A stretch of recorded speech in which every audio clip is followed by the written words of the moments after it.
联合国气候变化大会今年11月要举办，伫咧正式会议进前呢，6月初3开始，会先伫咧德国召开 SB60会证会。台湾有民间团体组成亚太永续行动学院参加，甚至伫6月初6，佮用台语发表 Formosa 语言甲永续发展这个主题，这是头一届有台湾人用台语伫联合国的场合公开发表。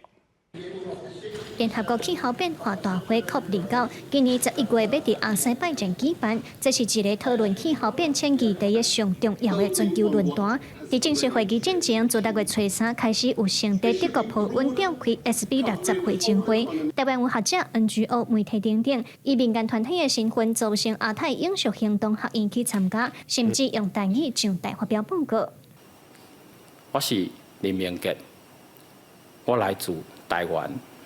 真希望台湾有一天会用成为咱世界的公民。兵团伫6月初6用台语发表的主题是 Formosa 语言甲永续发展，这也是历来头一届有人用台语在联合国的正式场合演说。推动台语发表的林英德表示，这是伊一直以来想要做的代志，真欢喜会当互台语伫国际发声。目前大概以我看官方甲我讲的这部分，大概有197个组织，然后差不多6700外人，来自世界各地的朋友，那差不多100外个国家来，也是讲波恩这个气候大会嘛是咱的每一次 COP。可能前置的一寡动作甲决议，拢会伫遮先演练也是讨论。兵团表示，这届因伫会前有向主办方要求以咱的本土语言发表，也得到同意。不过时间上逼，主办方未付请翻译。因那兵团是讲，因为常常听到青分的语言，一寡外国人说电动对台湾愈有兴趣，会后嘛有真热情的交流。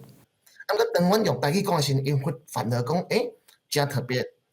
所以因就开始看阮的简报。甚至连手机对阮的荧幕上的英文去做翻译，因希望知影讲，互咱台湾人用台语讲这内容，是要讲啥物货。